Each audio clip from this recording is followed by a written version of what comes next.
In the summer of 2022, 4 college roommates disappeared during a weekend camping trip in the Pine Hollow Mountains. No distress calls, no trail markers. Their families were told they wandered off and never survived the wilderness.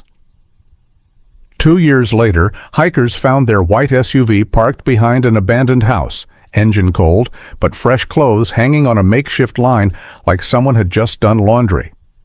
What they found inside that abandoned house turned 2 years of dead-end investigation upside down and plunged 4 families into shock. Marcus Cross hadn't slept right in 2 years. He'd been back from deployment for 8 months now, but the nightmares weren't from Afghanistan. They were from a campsite in Pine Hollow where his sister Sarah's tent sat empty, sleeping bag still warm, like she'd just stepped out to pee behind a tree. The call came on a Tuesday morning while he was fixing the leaky sink his mom had been asking about for weeks. Water dripped steady into the bucket below, each drop counting seconds since Sarah vanished. Marcus? This is Tommy Brennan, used to work Pine Hollow PD. Marcus set down the wrench, wiped grease from his hands with an old rag. He knew that name from the missing persons file he'd memorized. Every detective, every witness, every dead-end lead. What do you want? Hikers found something yesterday. Your sister's car, behind an old house up on Birch Creek Road. The bucket overflowed. Water splashed across the kitchen linoleum Mom hadn't replaced since the 80s. Marcus gripped the phone harder. That's impossible. Search teams covered every inch of those mountains. Not every inch, son. Not where Sheriff Mitchell told them not to look. The bitterness in Brennan's voice cut through the static. Marcus had heard that tone before, from soldiers who'd been hung out to dry by their commanding officers, left bleeding while the brass covered their asses. What did they find? White SUV, license plate matches, Sarah's camping gear still in the back, sleeping bags, her favorite coffee mug, the one with the chip on the handle. Marcus closed his eyes. Sarah behind the wheel, singing along to whatever garbage pop song was stuck in her head. Her friends laughing in the back seat, Jessica with her infectious grin, Claire taking photos of everything, Megan reading trail maps like she was planning a military operation, windows down, mountain air whipping through their hair, 4 college girls who thought the world was beautiful and safe. Where's the house? That's the thing, Marcus. House ain't been abandoned. Someone's been living there, fresh clothes on a line, food in the fridge, like they just stepped out. Marcus felt something cold crawl up his spine, settle in his stomach like a chunk of ice. 2 years. 2 years of thinking his sister was bones in some ravine. 2 years of his mother crying herself to sleep, clutching Sarah's old sweatshirt. 2 years of guilt that ate at him like acid. He should have been there. Should have gone on that camping trip instead of deploying to Kandahar. Should have protected her. You think? I think your sister didn't wander off like they said. I think someone's been lying to your family for 2 years. Marcus stared at the water pooling on the kitchen floor. In the living room, his mother watched morning TV, volume turned low. She'd aged a decade since Sarah disappeared. Gray hair, hollow cheeks, hands that shook when she thought nobody was looking. Where's this house? Birch Creek Road, old logging route, past the main trail markers. I can give you directions. Why are you calling me? Why not the family? Brennan was quiet for a long moment. Static hissed through the phone. Because I know what it's like to lose someone to these mountains, and I know Sheriff Mitchell won't do a damn thing about it. You sound like you got history with the sheriff. You could say that. Marcus grabbed a pen, started writing as Brennan gave him directions. Turn left at the broken gate.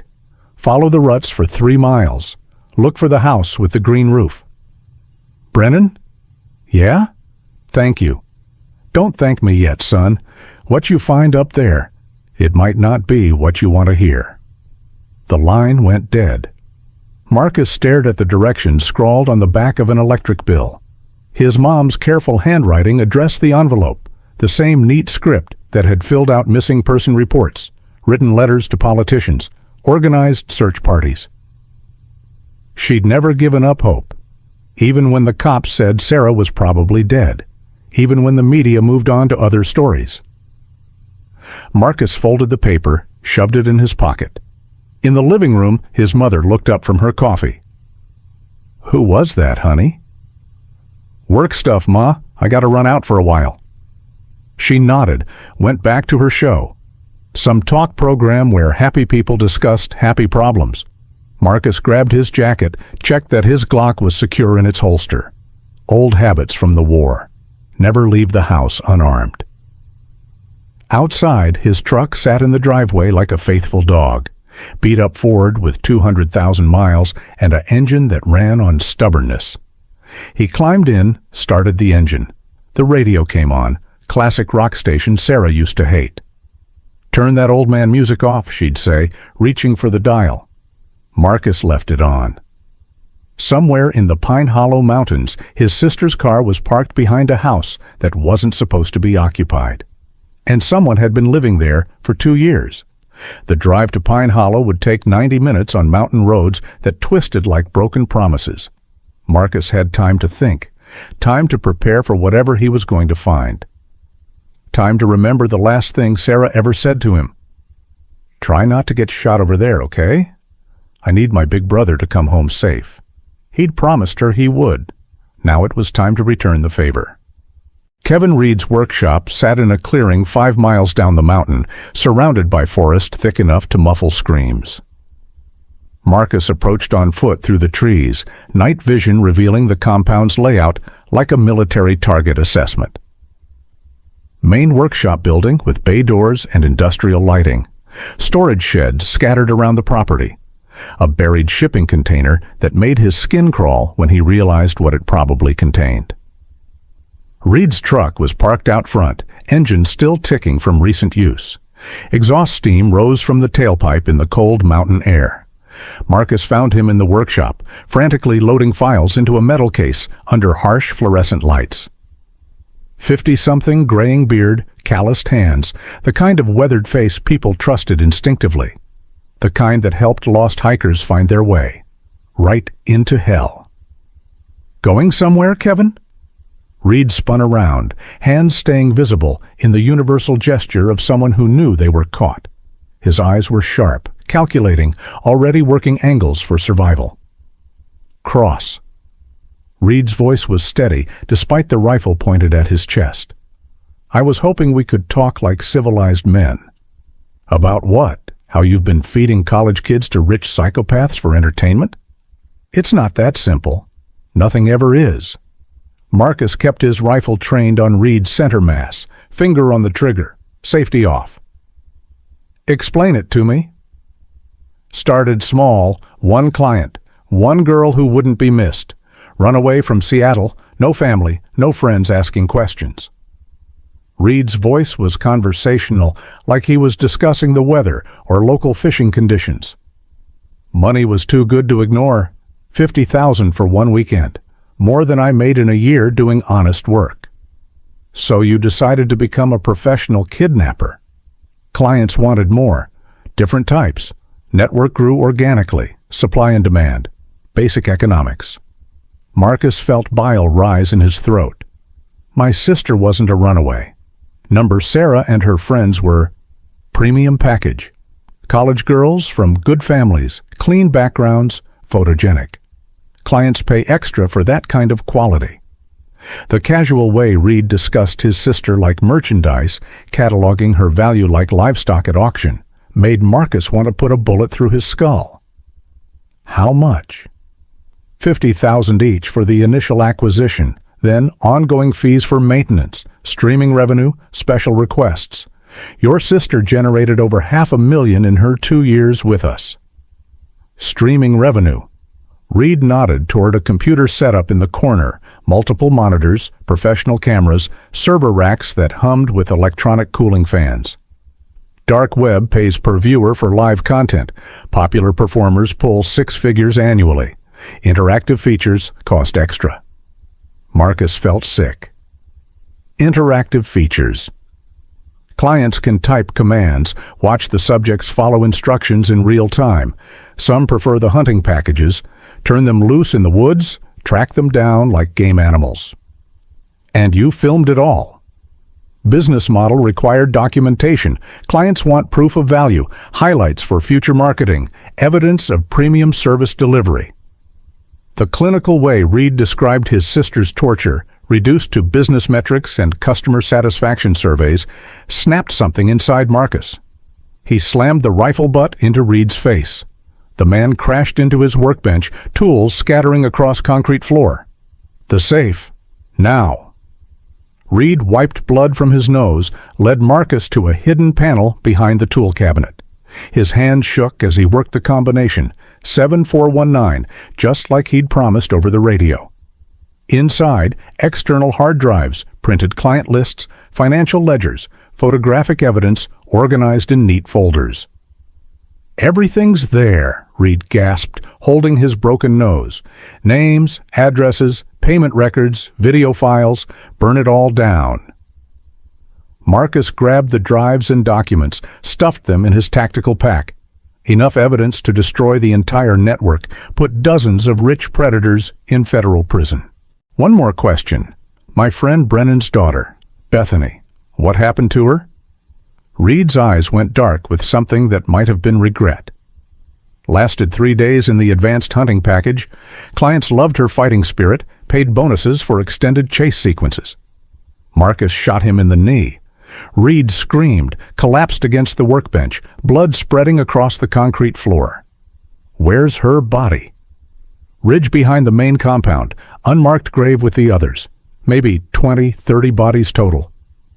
Marcus looked around the workshop, at the cameras that had recorded his sister's suffering, at the hunting trophies on the walls, not deer or elk, but personal items from victims. Jewelry, phones, driver's licenses, a museum of human misery. He pulled out a thermite grenade from his tactical vest, military-issue incendiary that burned hot enough to melt steel and erase evidence. What are you doing? Cleaning house. Marcus activated the grenade, tossed it into the computer setup.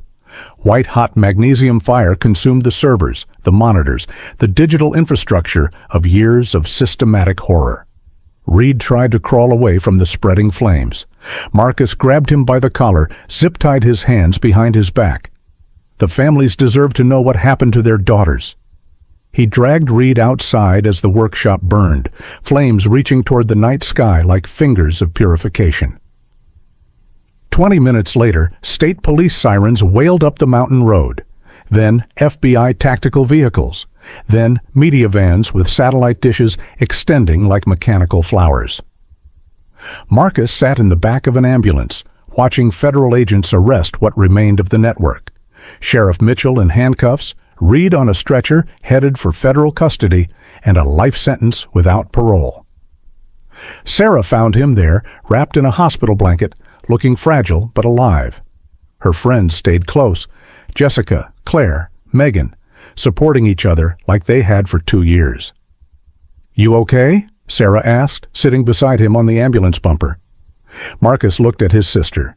Still too thin, still hollow-eyed from trauma that would take years to heal. But breathing. Free. No longer merchandise in someone else's sick business. "I will be. You?" She leaned against his shoulder, exhausted but safe. "I knew you'd come, even when they said nobody was looking anymore, even when I wanted to give up." Marcus pulled her close, felt her bird-bone fragility against his chest. "I made a promise." "What promise?" "To bring you home." In the distance, smoke rose from Reed's workshop. The flames consumed everything. Computers, files, the digital infrastructure that had turned human suffering into entertainment for rich monsters. But the evidence drives were safe in Marcus's pack. Tomorrow, he'd hand them over to federal prosecutors who'd spend years hunting down every client, every enabler, every person who'd profited from his sister's nightmare. Tonight, he was just a brother who'd kept his word. The mountain air tasted like smoke and freedom, and justice finally served. Sarah Cross was coming home, and the monsters who'd caged her were going to burn. Marcus drove to Pine Hollow with his Glock in the glove box and Sarah's missing person file on the passenger seat. The manila folder was thick as a phone book, stuffed with witness statements, search grid maps, and photos that made his chest tight. Sarah laughing around a campfire. Sarah hugging her roommates at graduation. Sarah's tent empty, flap moving in mountain wind like a ghost was inside. The mountain town looked the same as it had 2 years ago when he'd spent 3 weeks searching every trail, every creek bed, every goddamn boulder that could hide a body. Same weathered buildings with peeling paint and hand-carved signs. Same pickup trucks with gun racks and fishing poles. Same locals who'd shake their heads and mutter about city kids who don't respect the wilderness. Same Sheriff Mitchell who'd pat his shoulder and promise they'd keep looking, while his eyes said the case was already closed. Marcus parked outside Maggie's diner, the kind of place where everyone knew everyone's business and the coffee was strong enough to wake the dead. Red vinyl booths, checkered floor, smell of bacon grease that had soaked into the walls over decades. The same waitress from 2 years ago looked up when he walked in. Sandy, maybe 50, tired eyes and a kind smile. She'd served him coffee every morning during the search, never charged him full price. Marcus Cross, I remember you. She poured coffee without being asked, set down cream he wouldn't use. How you holding up, honey? Getting by. He wrapped his hands around the mug, felt warmth seep through ceramic. Sandy, you hear anything about activity up on Birch Creek Road? Her smile faltered. Birch Creek? That's pretty remote up there. Old house with a green roof. Someone said they saw signs of recent activity. Sandy glanced toward the kitchen, then back. Oh, that old place? Been empty for years. Hikers use it sometimes when weather turns bad. Anyone seen activity up there recently? Cars? Smoke from the chimney? Anything like that? She shrugged, but her hands were busy wiping the same spot on the counter, over and over. Not my business what folks do on private property. Marcus left $5 on the table and walked outside. The mountain air was sharp with pine and old snow, thin enough to remind you how high up you were. A gruff voice stopped him by his truck. You're asking the wrong question, son. Marcus turned. An older man leaned against a rusted pickup, arms crossed, eyes sharp despite the gray stubble, and worn flannel shirt. Big frame gone soft with age, but the kind of soft that could still break your ribs if you pushed too hard. And you are? Tommy Brennan, the one who called you? Marcus studied him. Brennan looked like every retired cop Marcus had ever met. Shoulders bent from carrying too much weight, eyes that had seen too much shit, hands that stayed ready even when they were relaxed. Sheriff's got this town believing a lot of lies, Brennan said. What kind of lies? The kind that keep families from getting answers. Brennan's voice cracked just enough to prove he wasn't bullshitting. Lost my own daughter to these mountains 5 years ago. The pain in those words hit Marcus like a physical blow. He recognized it, the same hollow ache that lived in his chest, the weight that never lifted. She didn't wander off. Someone took her. Marcus felt his chest tighten. You have proof? Not the kind that holds up in court, but enough to know the truth. Brennan pulled a business card from his shirt pocket, handed it over. The cardstock was worn soft, like he'd been carrying it for years. Check the old logging roads. Sheriff never searches there. Ask yourself why he always finds the campsite, but never the people. Brennan climbed into his truck, diesel engine coughing to life. When you're ready for the truth, he said through the open window, call me. He drove off, leaving Marcus standing in the parking lot with more questions than answers. The business card read, Thomas Brennan, private investigator. A local phone number written in faded ink. Marcus pocketed the card but didn't commit to anything. Grief made people see conspiracies where there were only accidents. Made them need someone to blame when the world just turned out cruel and random. But something about Brennan's eyes stuck with him. Not crazy, not desperate, just tired. Like a man who'd been carrying a heavy load for too long. The mountain air tasted like pine needles and old snow, crisp enough to cut your lungs if you breathe too deep. Somewhere up there, Sarah's car sat behind a house that wasn't supposed to be occupied. Behind a house where someone had been hanging fresh laundry like they owned the place. Marcus got in his truck, pulled out the directions Brennan had given him. Turn left at the broken gate. Follow the ruts for 3 miles. Look for the house with the green roof.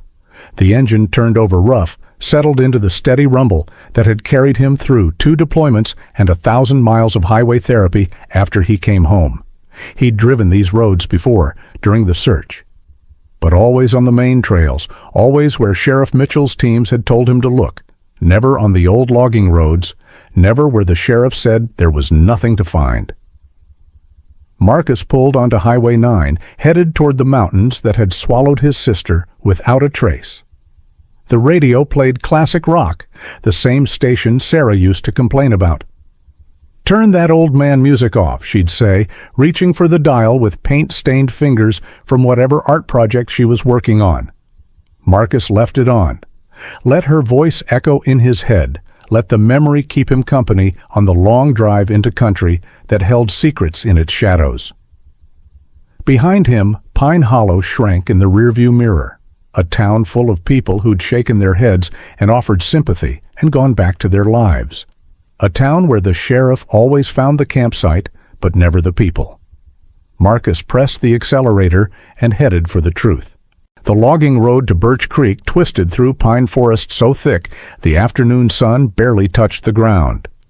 Marcus drove slow, truck bouncing over ruts and fallen branches nobody had cleared in years. His GPS lost signal after the first mile, screen flickering between searching for satellites and blank gray nothing. No wonder search teams never made it up here. Sheriff Mitchell probably told them the road was impassable, washed out, not worth the risk. The trees pressed close on both sides, pine boughs scraping his windows like skeletal fingers. This wasn't wilderness.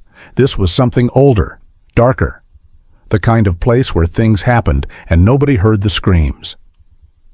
Every quarter mile, Marcus stopped the truck, rolled down his windows, listened. Birds in the canopy, wind through branches. The distant sound of water running over rocks. No human voices, no chainsaws or ATVs or any sign that people came here. Perfect place to hide something you didn't want found. The road climbed steadily, switchbacking up the mountainside. Marcus's ears popped as they gained elevation. Through gaps in the trees, he could see the valley below.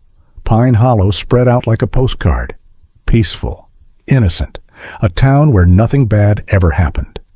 The house appeared around a bend like something from a nightmare. 2-story cabin, roof sagging under years of snow load, windows dark as dead eyes.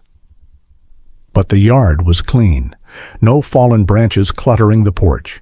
No weeds choking the stone walkway that led from the driveway to the front door. Someone had been taking care of this place. Marcus parked 50 yards back, engine off. He pulled the Glock from his glove box, checked the magazine. 15 rounds. Should be enough for whatever he might find. Should be. Sarah's white SUV sat behind the house, almost hidden by overgrown bushes. The license plate was covered in mud, but Marcus recognized the dent in the rear bumper from when Sarah backed into a fire hydrant freshman year. "Shit, shit, shit," she'd said, examining the damage. "Mom's gonna kill me." But their mother had just hugged her, relieved Sarah wasn't hurt. "Cars can be fixed, baby. You can't?" Now that same dented bumper sat behind a house that shouldn't exist, in a place search teams had never looked. A clothesline stretched between 2 pine trees. Women's clothing hung from it. Jeans, t-shirts, underwear. All clean, all dry, all fresh. Marcus's blood went cold. The clothes looked like they'd been hung this morning, maybe yesterday at the latest. Someone was living here, recently. He approached the house with his pistol drawn, boots silent on the pine needles carpeting the ground. Military training kicked in. Check corners, watch windows, assume contact at any moment. The front door was unlocked. Inside, the house felt lived in. Canned goods stacked neat on kitchen shelves. Sleeping bags rolled tight in the corner. A propane camp stove with a pot still warm to the touch. Someone had been here within the last few hours. Marcus moved through the rooms methodically, clearing corners like he'd been trained in Kandahar. Empty. But the smell lingered. Sweat, fear, something else he couldn't identify, but made his skin crawl. Old wood and mildew, unwashed bodies, the metallic tang of blood that had soaked into floorboards and never quite washed out. In the main room, cots lined the walls. Military surplus, the kind you could fold up and store, but these were bolted to the floor, chains attached to the metal frames. Marcus's stomach turned. Those weren't beds, they were restraints. In the back bedroom, he found it, a note tucked under a loose floorboard written in shaky handwriting. They made us read their messages. They said it's for viewers. We smiled. We lied. Marcus read it twice, 3 times. His hands shook as the words sank in. Viewers, messages. They made us read. This wasn't about getting lost in the wilderness. This wasn't some tragic accident where 4 college girls wandered off a trail and froze to death. Someone had taken his sister, taken all 4 girls, and they'd been forcing them to perform. For an audience. Marcus pocketed the note, kept searching. His heart hammered against his ribs, military discipline warring with raw panic. Sarah had been here, in this house. God knew for how long. In the main room, he noticed something else. Scratches in the wooden floor. Fresh gouges like furniture had been dragged across it recently. Heavy furniture. He followed the scratches to a section of wall that looked different. Newer wood, painted to match the rest, but not quite right, like someone had built it in a hurry and hoped nobody would notice. A hidden door. Marcus ran his fingers along the edges, found the latch behind a loose board. The hidden door swung open on silent hinges. The space behind was small, cramped, a hiding spot built into the wall cavity, but big enough to hold people if you forced them to squeeze together. On the floor, strands of long brown hair, Sarah's color, Sarah's length, a silver bracelet with a broken clasp, the one their grandmother had given Sarah for her 16th birthday. Marcus's vision blurred. His sister had been here, in this box, chained like an animal. For how long? Weeks? Months? 2 years? Outside, gravel crunched, a vehicle approaching slow and careful. Marcus killed his phone's flashlight, eased the hidden door shut. Through the front window, he saw a Pine Hollow sheriff's cruiser rolling up the drive, engine barely audible. Sheriff Frank Mitchell stepped out, one hand resting on his service weapon. He moved like he knew exactly where he was going. No hesitation, no surprise at finding this place. This wasn't a patrol. This wasn't random. Mitchell had been here before. Marcus crouched behind the kitchen counter, Glock ready. Through the dirty window, he watched Mitchell check the clothesline, examine Sarah's SUV with the familiarity of someone conducting a routine inspection. Then Mitchell headed straight for the front door. No hesitation, no calling for backup, no surprise at finding fresh evidence of the missing girls. Because he already knew they'd been here. Mitchell knew everything. The door creaked open. Mitchell stepped inside, hand still on his weapon, eyes scanning the room with the efficiency of someone who'd done this before. Well, well, should have stayed away, son. Mitchell was looking right at him. Had been tracking him since he arrived. Marcus was fucked. Sheriff Mitchell's boots thudded across the porch like he owned the place. Marcus stayed low behind the kitchen counter, finger on the trigger. Through the window, he watched Mitchell check the clothesline with the casual efficiency of someone conducting routine maintenance. No surprise, no confusion. Mitchell knew this house, knew it well. The sheriff examined Sarah's SUV, running his hand along the dented bumper like he was checking the condition of inventory. Then he pulled out his radio, spoke quiet words Marcus couldn't hear. Calling for backup? Reporting the discovery, or telling someone the cleanup needed to happen faster. The door creaked open. Mitchell stepped inside, hand still on his weapon, eyes scanning the room with practiced efficiency. Well, well, should have stayed away, son. Marcus froze. Mitchell was looking right at him, service weapon half drawn. "Come on out, Cross. We need to talk." Marcus rose slowly, Glock aimed at Mitchell's chest. The sheriff didn't seem surprised to see the weapon, didn't even flinch. "Sheriff?" Mitchell smiled, the same sympathetic expression he'd worn at Sarah's vigil 2 years ago. Patient, understanding. The face of a man who'd spent his career delivering bad news to grieving families. But his eyes were cold as January ice. "You found the note, didn't you?" Mitchell asked, stepping closer. "Smart girls, too smart for their own good." "Where is she?" "Your sister? Safe? Federal? Clean clothes? Warm bed? More than she deserves after the trouble she's caused?" Marcus's finger tightened on the trigger. Every instinct screamed to pull it, put a bullet through Mitchell's heart, and this right here. But he needed answers first. Trouble? "This is bigger than you think, boy. Bigger than this town. Bigger than your family." Mitchell took another step, confident like a man who'd been in control for so long he'd forgotten what fear felt like. "You got family back home? Mother still living in that little house on Maple Street? Be a shame if something happened to them while you're up here playing detective." The threat hung in the air between them, casual as discussing the weather. Marcus felt rage boil up his throat. 2 years of nightmares. 2 years of his mom crying herself to sleep, clutching Sarah's sweatshirt like it could bring her daughter back. 2 years of thinking his sister was bones in some ravine, and this bastard knew where she was the whole time. "Your sister's alive," Mitchell continued, voice smooth as honey over broken glass. "Her friends too. For now?" "For now?" "But that can change real quick. Depends on how smart you are, how much you love your family." Mitchell reached for his radio. "Unit 7, this is—" Marcus lunged. Military training kicked in like muscle memory. He grabbed Mitchell's wrist, twisted hard until bones ground together. The radio clattered across the floor, plastic casing cracking against the wall. Mitchell swung his left fist at Marcus's temple. Marcus ducked, drove his elbow into the sheriff's ribs. Heard cartilage pop. Mitchell gasped, tried to draw his sidearm. Marcus slammed his knee into Mitchell's gut, sent him crashing into the wall hard enough to shake dust from the ceiling beams. The sheriff hit the floor, wheezing. Marcus stood over him, Glock pointed at his head. "Where are they?" Mitchell spat blood, teeth stained red. "You have no idea what you just started." "I asked you a question."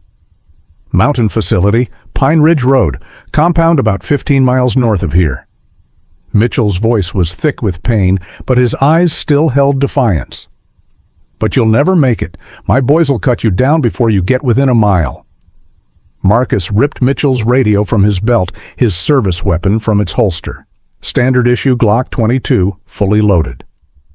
"How many?" "Enough." Mitchell tried to sit up, winced as broken ribs shifted.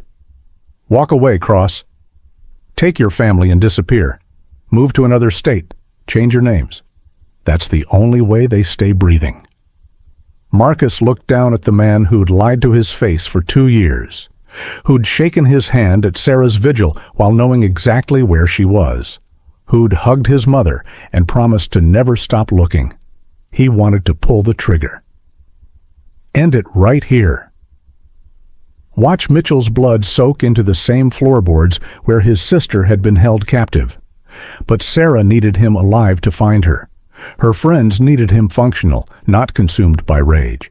Military discipline over personal vendetta. "Tell me about the viewers," Marcus said. Mitchell laughed, a wet sound that made Marcus's skin crawl. "You think this is just about your sister? Kid, we got clients in every major city. Politicians, CEOs, judges, rich men who pay premium for exclusive entertainment." Entertainment? Live streams? Interactive experiences.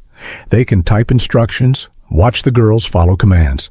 Some prefer the hunting packages. Turn them loose in the woods, track them down like deer. Marcus felt bile rise in his throat. "How long?" "Your sister? 2 years active? She's been good for business. Clients love the ones who still fight back." The casual way Mitchell said it, like Sarah was livestock, like her terror was a commodity.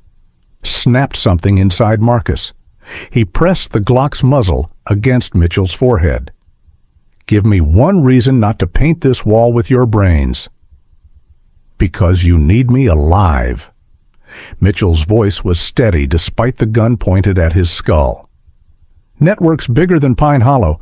Kill me, they'll scatter like roaches. Your sister disappears forever." Marcus backed toward the door, weapons trained on Mitchell. The sheriff wasn't wrong. This felt organized, professional, too big for one corrupt cop to run alone. "Tell your boys I'm coming," Marcus said, "and I'm bringing hell with them." He slammed the door and ran for his truck. Behind him, Mitchell's voice echoed through the cabin. "You don't know what you're dealing with, Cross. This goes all the way to the top." Marcus fired the engine and floored it down the mountain road, gravel spitting behind his tires.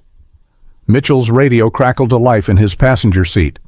Time to find out exactly what he was dealing with, and how many people he'd have to kill to get his sister back. Marcus pulled off the main road 2 miles down, killed the engine behind a cluster of boulders that hid his truck from passing traffic. His hands shook as he grabbed Mitchell's radio. 2 years of wondering, of nightmares, of thinking Sarah was dead. Now he knew she was alive, and it was worse than death. Static hissed. Then voices. "Unit 7, come in." "Mitchell, you copy?" "Base, this is Unit 3. Sheriff's not responding." Marcus held his breath, listening to the coordination of people who'd been doing this for years. "Dispatch to all units. We have a security breach at the Birch Creek site. Security breach. They knew he'd been there, known all along this might happen." "Kevin, you copy?" A new voice, rougher, with the accent of someone who'd lived in these mountains his whole life. "I'm here." "What's the situation?" Cross found the house. Mitchell's down. "Son of a bitch, how much does he know?" "Enough. Boss wants full shutdown protocol." Marcus gripped the radio tighter.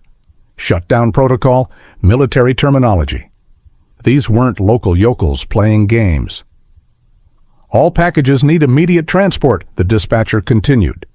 "Move Sarah and her friends to the disposal site." Marcus's vision blurred. Disposal site. They were going to kill her. "Copy that. How long do I have?" 2 hours. Clean sweep. No survivors." "What about the clients?" "Already notified. They're pulling out. Some want refunds. Some want to watch the finale remotely." The radio went quiet except for static. Marcus sat in his truck, hands shaking with rage. 2 hours. Sarah and her friends had 2 hours to live, and somewhere rich bastards were negotiating refunds for not getting to hunt his sister in person. He pulled out the business card Tommy Brennan had given him, dialed the number with fingers that felt numb. 3 rings. "Brennan." "It's Cross. You were right about everything." Silence. Then, "What did you find?" "Note from the girls. Hidden room where they kept them. Sheriff Mitchell's part of it, running some kind of network for rich clients." Jesus Christ. Brennan's voice was quiet, like he'd been expecting this but hoped he was wrong. "Where are you?" "Mountain Road off Birch Creek." "I need help. They're moving my sister in 2 hours." "Moving her where?" "Disposal site? Pine Ridge Road?" Brennan cursed, long and creative. "I know that area. Remote as hell. Perfect for—" He stopped. "Perfect for what?" "Hiding bodies." Brennan's voice was flat, matter-of-fact. "How many are we dealing with?" "I don't know, but they've got radios, coordination, military terminology. This isn't some backwoods kidnapping." "Number it's not." Brennan paused. "Meet me at the old logging station on Route 9. You know it?" "I'll find it." "Marcus, how many weapons you got?" Marcus looked at Mitchell's service weapon on the seat beside him. His own Glock in its holster. 2 pistols against God, knew how many rifles. "Not enough." "I'll bring extras. This is going to get ugly."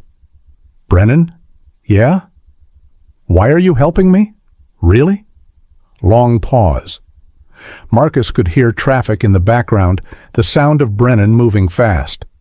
because my daughter Bethany was on that disposal list 5 years ago, and I never got the chance to save her." The line went dead. Marcus started his truck, pulled back onto the highway. Pine needles crunched under his tires as he accelerated toward Route 9. The radio crackled again. "Kevin, status report.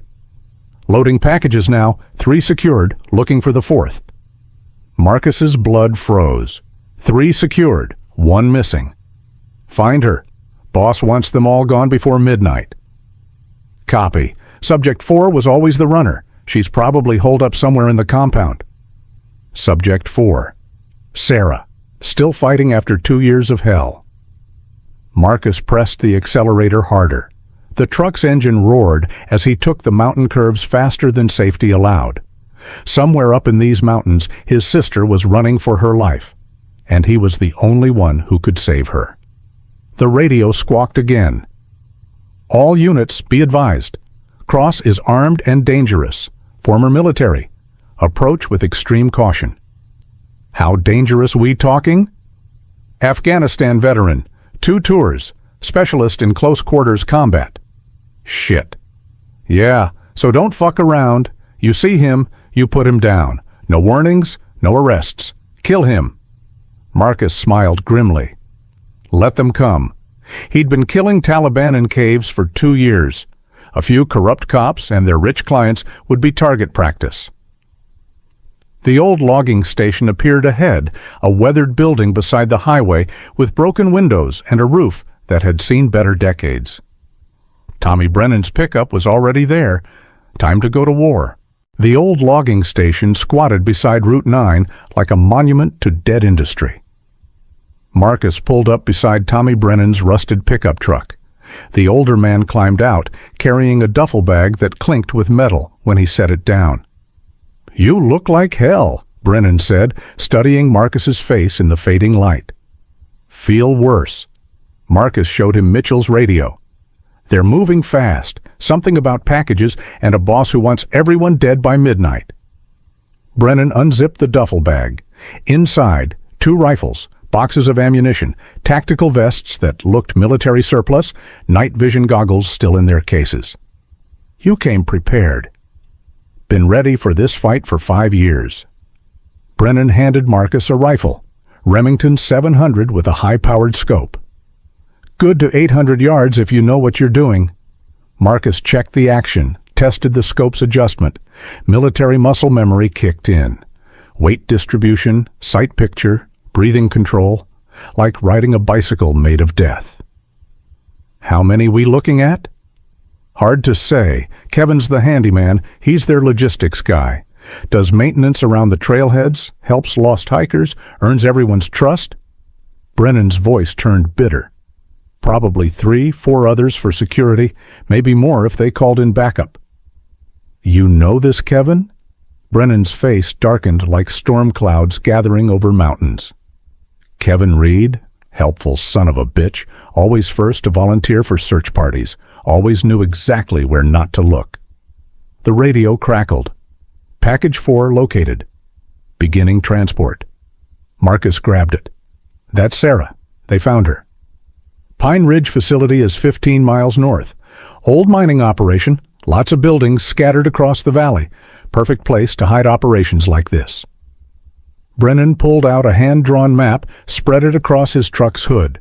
Lines and X marks drawn in pencil, updated over years of surveillance. 2 access roads, main gate here, service road here. They'll expect us to come up the main road. It's the obvious approach. Service road? Steep as hell. Rocky.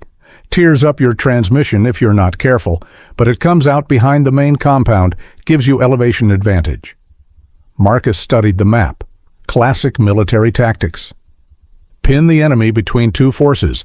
Eliminate their escape routes. "I'll take the service road," Marcus said. "Hell you will. That's the hard route. Requires technical driving." "I'm military. You're not." Brennan loaded a magazine into his rifle with the practiced efficiency of someone who'd done it 1,000 times. "My daughter's buried somewhere on that mountain. I've been planning this assault for 5 years. I'm going up the hard way." The radio squawked again. All packages secured. Initiating final protocol. What's final protocol? Marcus asked, though his gut already knew. Brennan's hands tightened on his weapon. It means they're done playing games. Your sister and her friends are about to disappear forever. Marcus shouldered his rifle, checked his watch. 8:30 p.m. Full dark in 30 minutes. How long to get there? Service road? 40 minutes if you push it hard. Main road's faster, but they'll see you coming from miles away. Then we better move. Brennan grabbed his gear, started toward his truck. Then he stopped, turned back. Marcus, these aren't just kidnappers. They're hunters. Rich clients pay premium money to hunt people through these mountains for sport. Marcus felt something cold settle in his stomach. What do you mean?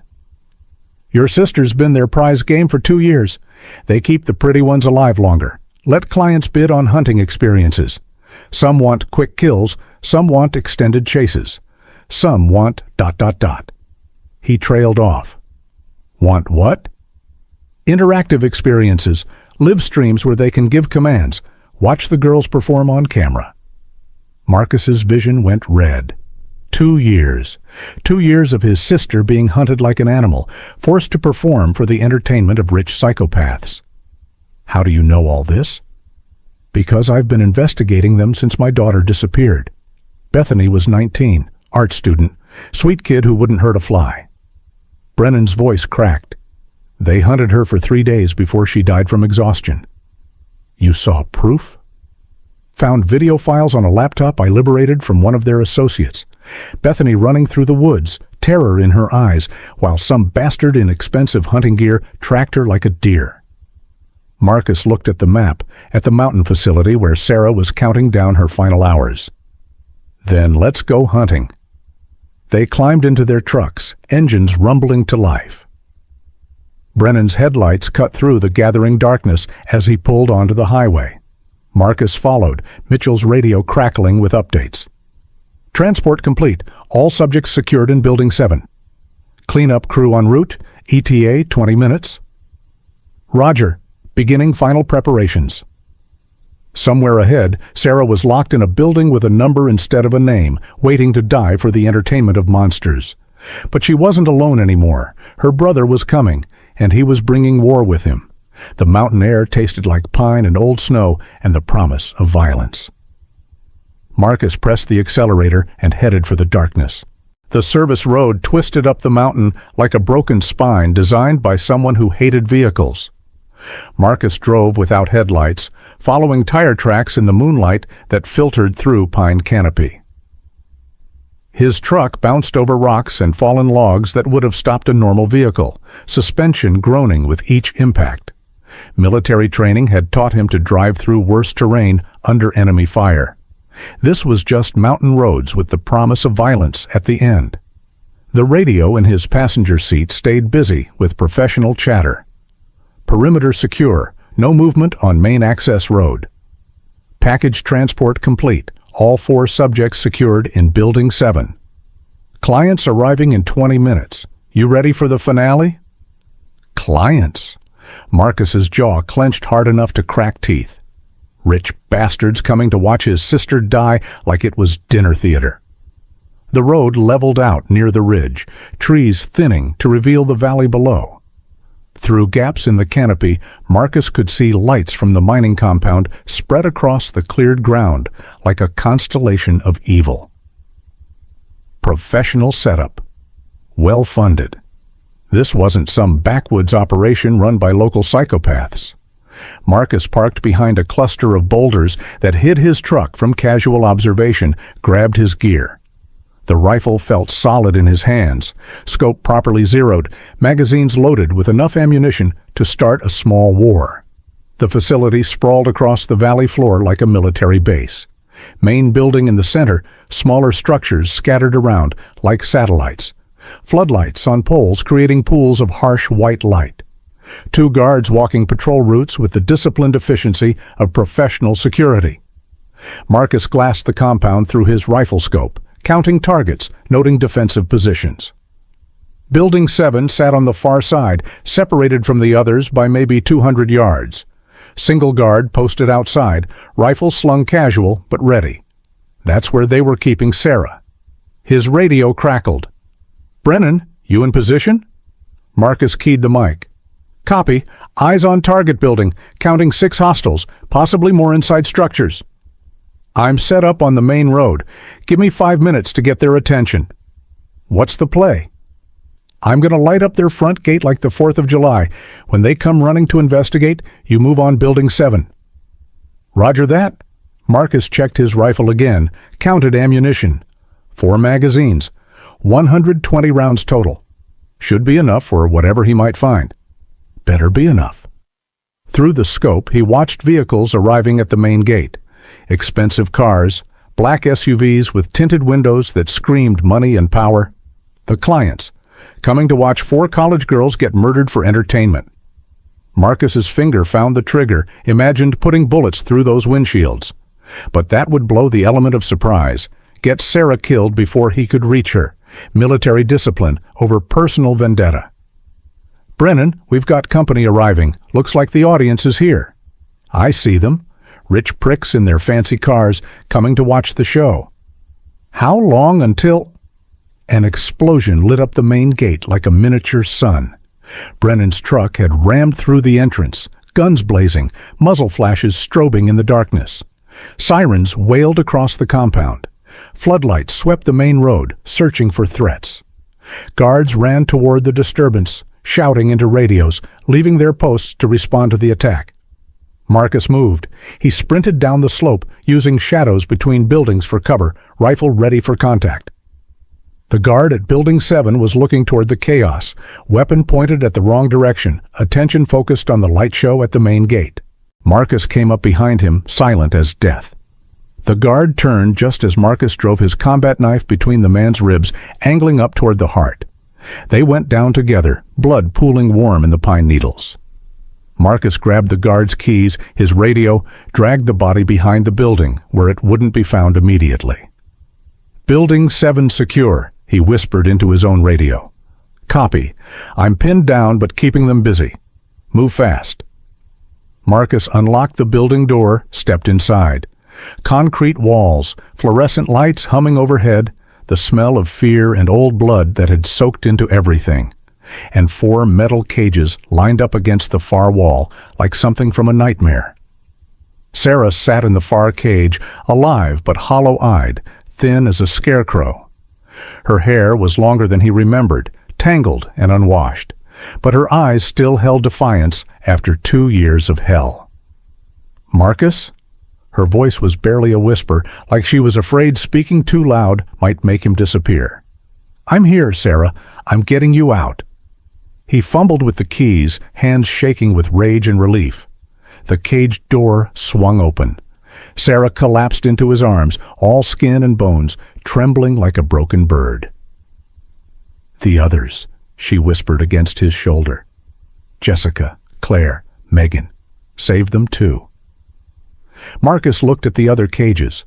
3 more girls, Sarah's college roommates, equally hollow-eyed but alive. Survivors of 2 years in hell. "Can you run?" Sarah nodded, though her legs shook when she stood. "We've been waiting 2 years to run." Marcus freed the other girls, helped them stand on unsteady legs. They moved like broken dolls, but their eyes held the same defiance he saw in Sarah. "Back exit," Marcus said, checking his rifle. "Stay low. Follow me. Don't stop for anything." They made it 50 yards across open ground before the floodlight found them. "There!" a voice shouted from the main building. "They're escaping." Muzzle flashes lit up the night like deadly fireworks. Marcus shoved the girls behind a concrete barrier, returned fire. His shots were precise, controlled, each bullet finding its target. 2 guards dropped. 3 more took cover behind vehicles. His radio crackled. "Marcus, I'm hit." Can't hold them much longer. 4 girls who could barely walk. 1 rifle, half a mile to the extraction point through hostile territory. The math didn't look good, but Marcus had made worse odds work in Afghanistan against better-trained enemies. "Stay close," he told Sarah, checking his ammunition. "We're going home." The compound erupted in gunfire as more guards responded to the escape. But Sarah Cross was no longer a victim. She was a survivor, and her brother had come to take her home. Marcus laid down covering fire as the girls ran for the tree line, his rifle spitting controlled bursts that sent guards diving for cover. Bullets sparked off concrete, whined through the air like angry hornets. He counted muzzle flashes from different positions. 6 shooters spread across the compound, maybe more in the buildings. Too many for a frontal assault. Time for asymmetric warfare. "Move!" he shouted, dumping half a magazine into a guard position. Sarah stumbled, caught herself against a concrete barrier. Jessica helped Megan stay upright when her legs gave out. Claire grabbed Sarah's arm when she faltered, all 4 girls supporting each other like they had for 2 years. Survivors taking care of survivors. The radio in Marcus's pocket crackled with panic. "All units converge on Building 7. Subjects are escaping." More headlights swept the compound as vehicles raced in from patrol routes. The sound of engines, shouting, boots on gravel. A spotlight caught them halfway to the trees. Sarah screamed as the white beam painted them like targets. Marcus dove, tackled her as bullets chewed up the ground where she'd been standing, pine needles and dirt exploding around them. "You hit. Number, keep going." They crawled the last 20 yards to the forest on their bellies, bullets cracking overhead, bark splintering from trees as guards fired blind into the darkness. Marcus's radio. "Brennan, status report?" Static. Then, "Took one in the leg. Still mobile, but bleeding bad. Where are you?"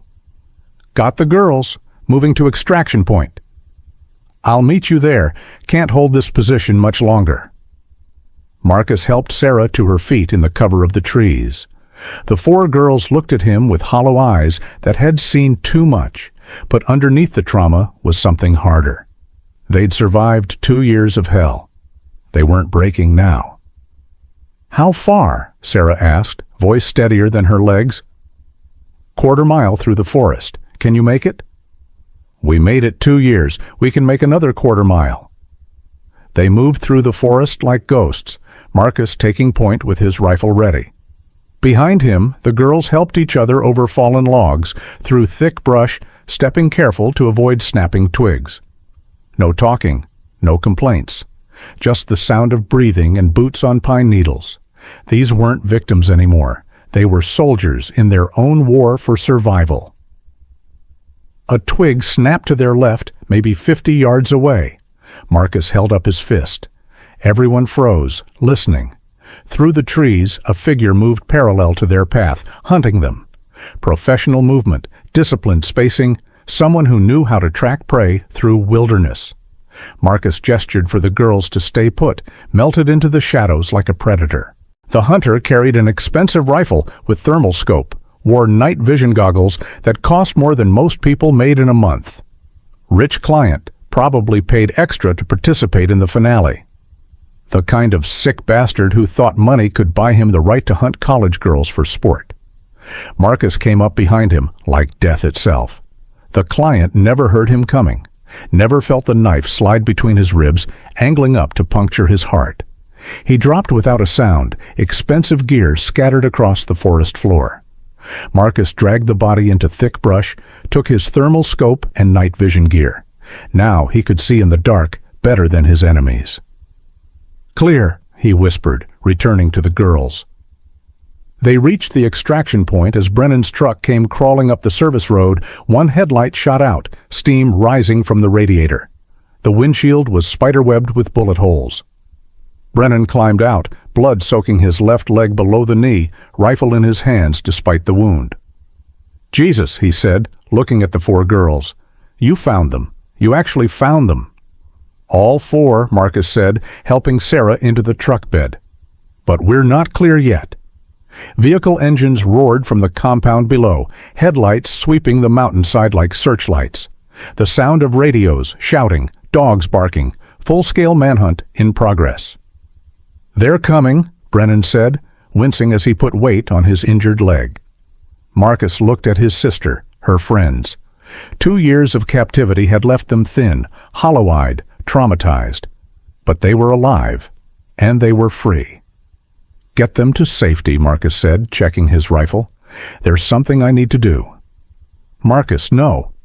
Sarah grabbed his arm with fingers that felt like bird bones. "Don't leave us, please." "I'm not leaving. I'm making sure no one follows." He kissed her forehead, tasted salt and pine needles, and 2 years of fear finally ending. "Get them home, Brennan. Call the FBI, the state police, anyone who'll listen. Tell them about the network, the clients, everything." "What about you?" Marcus looked down at the compound, at the lights and vehicles and armed men who'd turned his sister into entertainment. "I'm going hunting." He disappeared into the forest as the first vehicles reached the service road, rifle ready, night vision painting the world in green and black. Time to show these bastards what a real predator looked like. The mountain air tasted like pine and gunpowder, and justice long overdue. Marcus Cross was done playing defense. Now it was time to go on the attack. Marcus watched through stolen night vision as 3 vehicles climbed the service road in single file. 2 black SUVs packed with security contractors. 1 armored sedan carrying the clients who'd paid premium money to watch his sister die. Rich bastards who thought wealth could buy them the right to hunt human beings for sport. Time to teach them about being prey. Marcus positioned himself above a hairpin turn where the road curved around a steep drop-off. Perfect ambush point. No escape routes. Nowhere to run when the shooting started. The lead SUV rounded the corner, engine straining against the grade. Marcus put 2 controlled shots through the windshield, watching the driver's head snap back through the thermal scope. The vehicle swerved hard left, tires screaming against gravel, rolled down the embankment in a cascade of breaking glass and twisted metal. The sound echoed through the valley like thunder.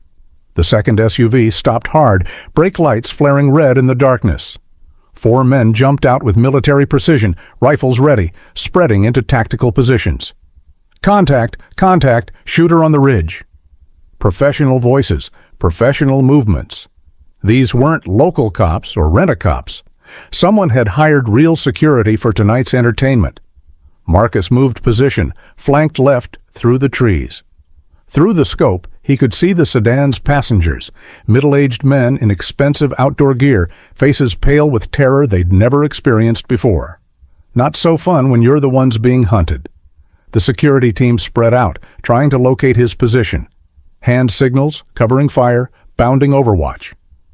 These guys had training, but Marcus had 2 advantages: high ground and the righteous fury of a brother who'd found his sister in a cage. He dropped the first contractor with a headshot at 200 yards. Clean kill, no suffering, more mercy than they'd shown Sarah. The second man took cover behind the SUV, shouting into his radio, "Sniper on the ridge, we need backup." "Where is he?" "Ridgeline, 11 o'clock, professional shooter, military training." Muzzle flashes lit up the mountainside as they returned fire. Bullets whined overhead, chipped bark from trees around Marcus's position, but they were shooting blind into darkness. He waited, counted their shots. When they paused to reload, he moved again. The radio on his belt crackled with panic. "Base, this is Kevin. We lost contact with the extraction team." Kevin Reed, the handyman who'd been feeding victims to this network for years, earning trust just to betray it. Marcus keyed the mic, voice calm as a professional soldier reporting contact. "Kevin, this is Marcus Cross." Dead silence on the radio. "You know that name, don't you? Sarah Cross, the girl you've been selling to your sick clients for 2 years." "Cross? How did you—" "She's free. Her friends are free, and I'm coming for every last one of you bastards." Marcus put another round through the SUV's engine block. Steam hissed into the night air as coolant mixed with oil on hot metal. The remaining security contractors broke cover, ran for the armored sedan. Big mistake. Running made them targets instead of threats. Marcus tracked the first one through his scope, led the target slightly, squeezed the trigger. The man dropped like a sack of meat, rifle spinning away into the darkness. The second contractor made it to the sedan, dove inside, shouting orders. The armored car reversed hard, tires spinning on loose gravel, backing down the mountain road faster than safety allowed. Marcus let them go. He had bigger prey to hunt. "Kevin, you still monitoring this frequency?" The radio crackled with static, then Reed's voice, tight with fear. "You don't understand what you're dealing with, Cross.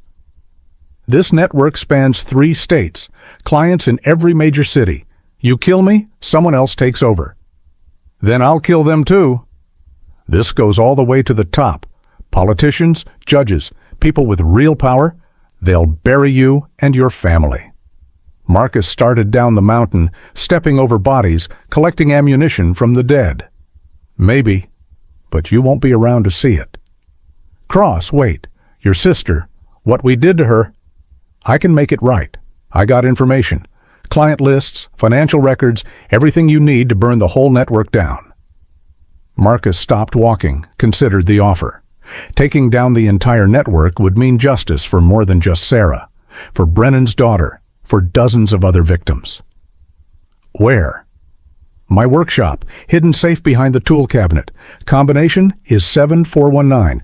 Everything's documented." "Why would you keep records of your own crimes?" "Insurance.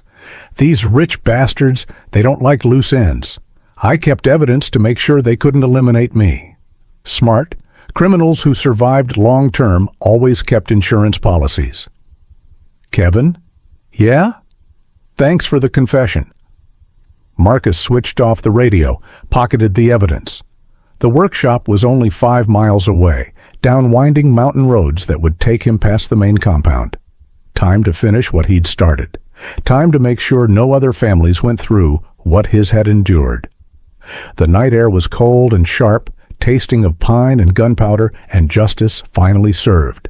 Marcus Cross had work to do, and Kevin Reed was waiting, probably packing files and running for his life. But there was nowhere to run from the kind of war Marcus was bringing.